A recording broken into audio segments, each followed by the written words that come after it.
आप देख रहे हैं आईना सच का, सच तो यही है।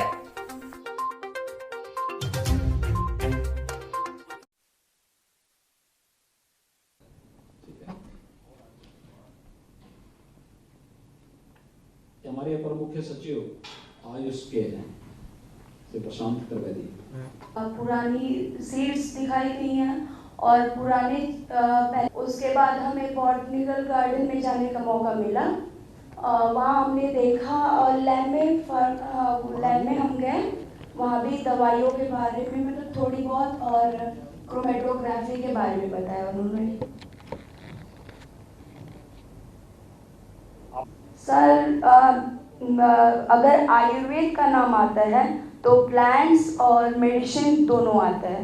तो जड़ी बूटी से लेके हम मेडिसिन बनाते हैं, तो उन चीज़ों के बारे में बताया गया। और कुछ ऐसी दवाइयाँ मतलब हमने लिखी हैं, अभी प्रॉपर तो याद नहीं है, लेकिन मतलब कुछ ऐसी चीज़ें बताई उन्होंने कि मतलब इन चीज़ों से ये दवा बनती है, ये मतलब pure herbal without any chemical used. तो उस और कुछ कॉस्मेटिक पदार्थ के लिए भी जाना जिसमें वो भी प्योर हर्बल है। तो हमने ये जाना कि आजकल के समय में एलोपैथिक से बहुत ज़्यादा साइड इफेक्ट हो रहा है, तो हर्बल मेडिसिन जो है वो प्योर प्लांट से बन रहा है, तो उसके बारे में जाना। और institute of medical sciences Ayurveda के छात्र छात्राओं का ऐसे तो प्रदेश के मुखिया हैं, लेकिन आप के विषय में मेरे ख्याल से आप उनके सीधे संपर्क में है। आपका बहुत बड़ा सौभाग्यपूर्ण में ही एक आयुष यूनिवर्सिटी बन रहा है, तो ये इसी दृष्टिकोण उसमें तमाम जो रास्ते निकाले जाएंगे और से आप बता। नमस्कार, माननीय मुख्यमंत्री जी हैं, बिना रिसर्च के नहीं है। अब उसे मॉडर्न पैरामीटर पे इसकी स्टडी चल। प्रदेश के 8 राजकीय आयुर्वेद कॉलेज हैं जहाँ पर स्वर्णप्राशन का कार्यक्रम चल रहा है। प्रदेश में 195 योग वेलनेस सेंटर हैं और जो उत्तर प्रदेश का पहला आयुष विश्वविद्यालय बन रहा है, यहाँ पर भी रिसर्च शोध के कार्यक्रम। आपने यहाँ पर आज जिन संस्थाओं में जो कुछ भी देखा है, अपनी स्वयं की संस्था और उसके आसपास के वातावरण में उसको देखने का प्रयास करिए। कल भी आप जहां जाएंगे वहां पर भी ये संभावनाएं आपको मिलेंगी। और फिर ये तो एक निरंतरता होनी चाहिए, अच्छी चीजों को स्वीकारना। जो चीज आपके लिए उपयोगी नहीं है, आप तात्कालिक रूप से उसको छोड़ सकते हैं, लेकिन हमारे यहां पे माना गया है कि नास्ति मूलो अनौषधय, ये आयुर्वेद का भी वो है।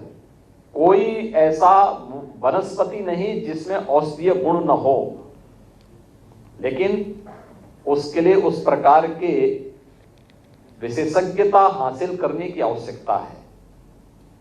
और मुझे लगता है कि बहुत बड़ा क्षेत्र है, एक बार इस फील्ड में जाइए, बहुत कुछ जानने सीखने के लिए मिलेगा। और मैंने कहा बहुत बड़ा स्कोप है इसमें। तो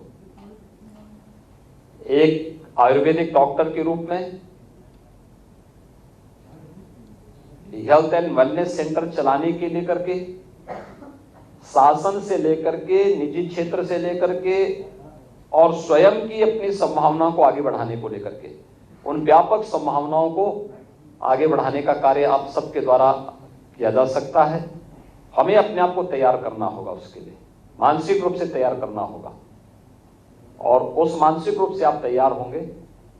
आप लोग यहाँ लखनऊ में आए हैं, हमारे इन सीनियर अधिकारियों के साथ एक संवाद का भी अवसर आपको प्राप्त हुआ।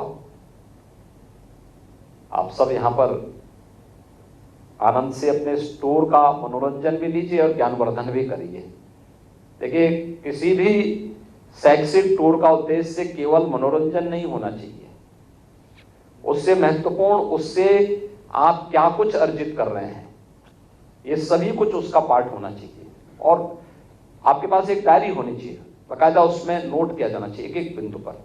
आप अयोध्या में भी रुके, अयोध्या के पौराणिक और ऐतिहासिक महत्व को नोट करते हुए फिर वहां पर कुछ ऐसी चीजें क्या हो सकती हैं उन संभावनाओं के बारे में। लखनऊ का मतलब केवल यहाँ पर NPRI, CDRI, CMAP यही नहीं है। लखनऊ प्रदेश की राजधानी है, देश के सबसे बड़े राज्य की राजधानी है लखनऊ का अपना ऐतिहासिक महत्व है। पौराणिक काल से इसने अनेक उतार चढ़ाव देखे हैं और यहां पर ये इतनी प्रतिष्ठित लैब्स मौजूद हैं।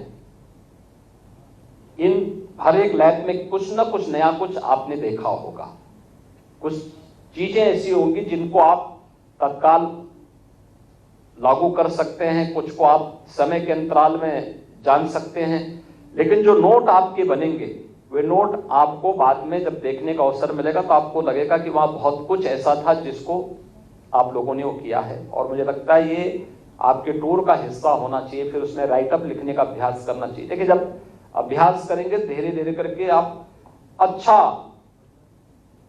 अपना राइटअप लिखने का अभ्यास कर पाएंगे। फिर आप अपना पब्लिकेशन लिखने की, फिर उसके बाद आप इस फील्ड में बहुत कुछ आगे करने की संभावना अपने अंदर पाएंगे। मुझे प्रसन्नता है कि आप सब यहाँ पर इस अवसर पर यहाँ पर आए हैं।